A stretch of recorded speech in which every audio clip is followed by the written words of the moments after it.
The breath beneath the blue sky. Thích Bảo Thành. The morning sky was light and blue, like freshly washed silk hung across bamboo branches gently swaying in the wind. Dry leaves fell in soft arcs and came to rest peacefully beside the stone steps of the monastery.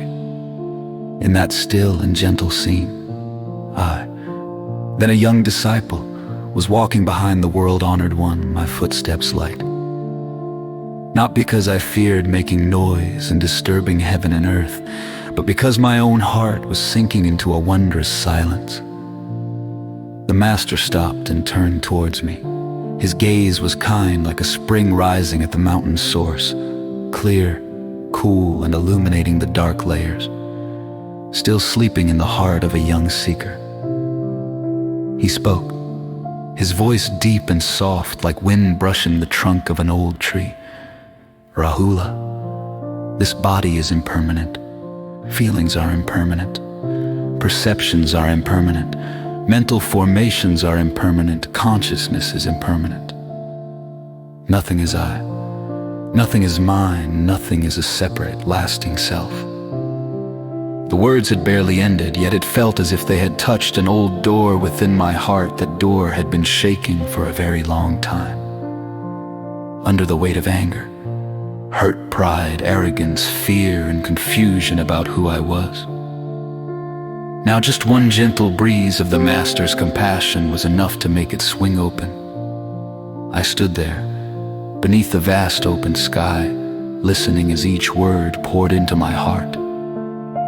Suddenly I saw that everything I had clung to so tightly, name and form, self and other, winning and losing, were nothing but drifting clouds, touching and dissolving without leaving a trace. Only the Master's breath and my breath remained, rising and falling together in the peaceful rhythm of earth and sky.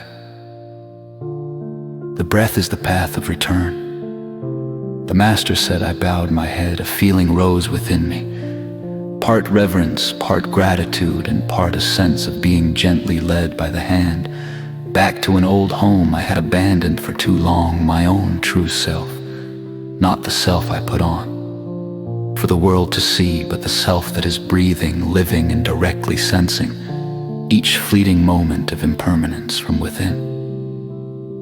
So I let go of all the restless thoughts clinging together like vines. Only light footsteps remained, following the Master's shadow back to the bamboo grove monastery, where a night of deeper, quieter, vaster practice was about to begin.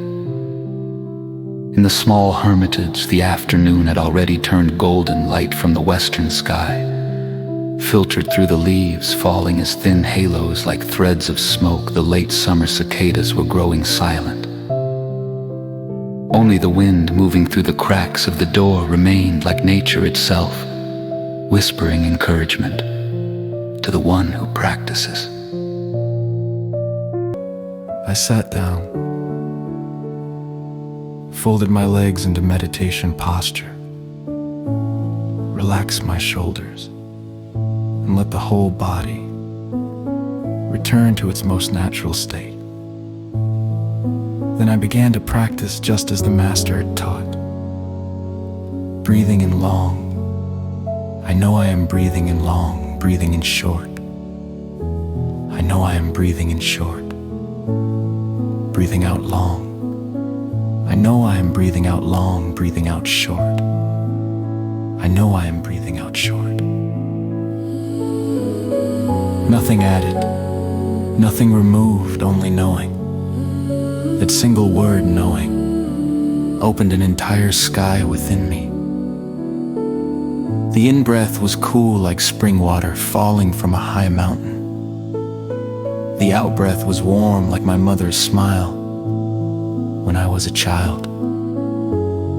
Breath after breath, the mind was led back to a stillness I thought I had lost long ago. In that moment, I saw clearly that this body is only a temporary gathering of earth, water, fire, and air. Feelings come and go like shadows of birds crossing the sky. Thoughts arise and pass like ripples on the surface of a lake. Everything moves and changes in such tiny moments that without the breath as guide, I could never see through when the breath reached its deepest point. I suddenly felt as if I were sitting in a boundless space where there was no one to blame.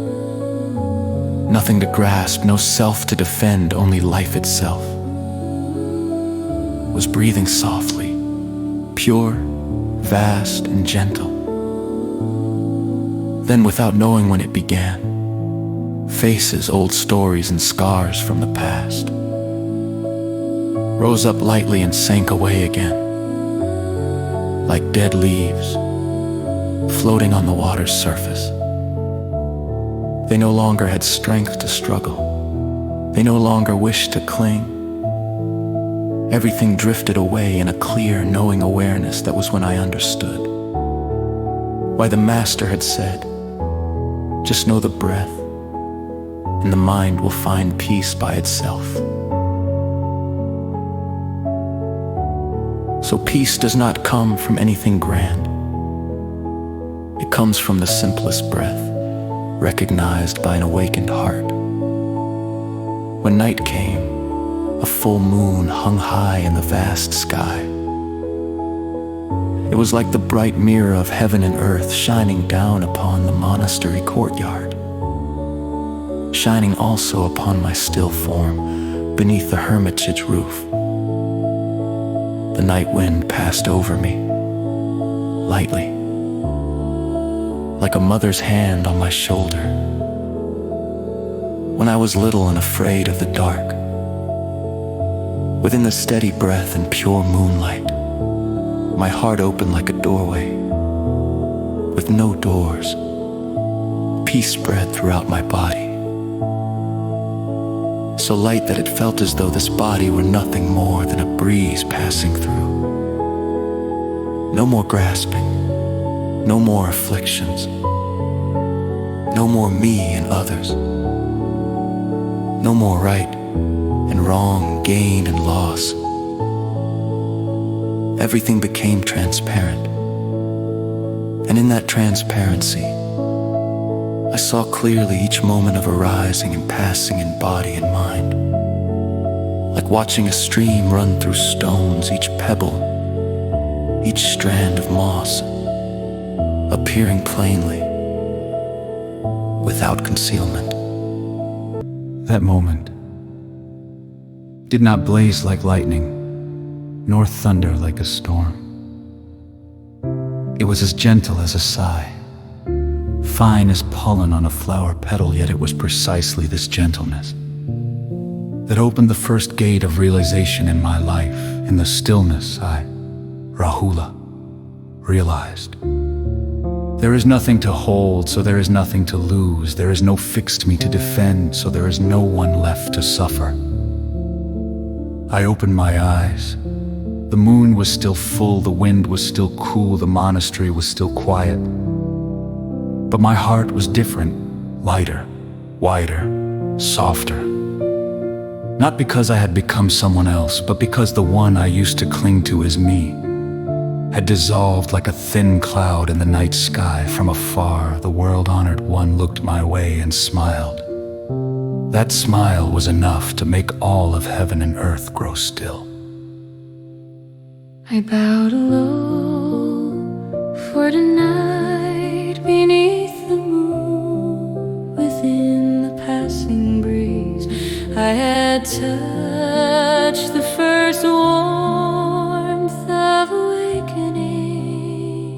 Small, but as real as the breath entering and leaving, the tip of my nose.